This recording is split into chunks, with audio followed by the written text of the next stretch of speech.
Hi. എപ്പോഴും ഞാൻ നല്ല ഫുൾ റെസിപ്പി ആയിട്ടാണ് വരാറുള്ളത് അല്ലേ? പക്ഷേ ഇന്ന് ഒരു വെറൈറ്റി ആയിട്ട് ഫെയിൽ ആയിട്ടുള്ള റെസിപ്പി ആയിട്ടാണ് വന്നിട്ടുള്ളത്. എപ്പോഴും നമുക്ക് റെസിപ്പി ഉണ്ടാക്കുമ്പോൾ സക്സസ് ആവണമെന്നില്ലല്ലോ. ഇതെന്തോ ഞാൻ ഉണ്ടാക്കിയത് ഫെയിലായി. പക്ഷേ കടലമുട്ടായി തന്നെ സക്സസ് ആയുള്ള ഒരു വീഡിയോ എൻ്റെ ഈ ചാനലിൽ തന്നെ ഞാൻ അപ്ലോഡ് ചെയ്തിട്ടുണ്ട്. പക്ഷേ ഇപ്രാവശ്യം ഉണ്ടാക്കിയപ്പോൾ എന്തോ ഫെയിലായി.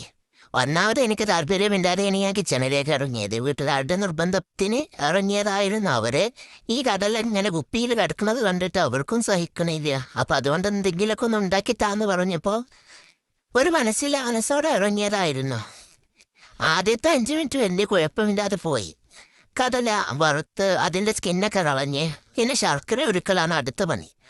അപ്പോഴേ എനിക്ക് എന്തോ ഒരു സംശയം തോന്നിയിരുന്നു, ഇത് കുളമാവാനുള്ള പോക്കാണ്. ഏതായാലും ശർക്കര ഉരുക്കി അതിൻ്റെ പാകം ഞാൻ നോക്കുന്നുണ്ട്. പക്ഷെ എവിടെയോ ഒരു ഫാൾട്ട് പറ്റി. റെസിപ്പിൻ്റെ വഴിക്ക് പോയി. ഇത് ഫെയിലാവാൻ പോകാനല്ലോ എന്ന് കണ്ടപ്പോൾ തന്നെ ഞാൻ വീട്ടുകാരുടെ മുഖത്തേക്കൊക്കെ ഒന്ന് നോക്കി. അവർ കാരണമാണല്ലോ ഇപ്പം ഞാൻ ഇതിനെ ഇറങ്ങി പുറപ്പെട്ടത്. മിക്സി ഇളക്കുമ്പോൾ ഞാൻ ഈ റെസിപ്പിയെ രക്ഷിക്കാനുള്ള ഫുൾ ശ്രമവും നടത്തി നോക്കി. കുറച്ച് വെള്ളമൊക്കെ ചേർത്ത് വീണ്ടും ഞാനൊന്ന് ഇളക്കി നോക്കി. പക്ഷേ എവിടെയും ഒരു ഫലം കണ്ടില്ല. വീണ്ടും കുറച്ച് വെള്ളം കൂടി ചേർത്തിട്ട് പ്ലേറ്റിലേക്ക് ഒഴിച്ചപ്പോൾ കുറച്ച് നേരം ഒന്ന് മിണ്ടാതെ നിന്നു.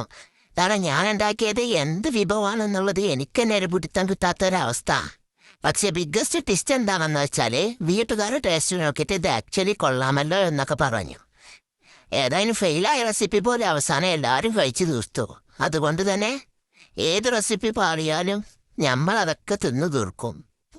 അപ്പം എന്നാലേ ഇനി ഫെയിലാവാത്ത ഒരു അടിപൊളി റെസിപ്പി കിട്ടി ഞാൻ വരാം. അതുവരേക്കും ബൈ.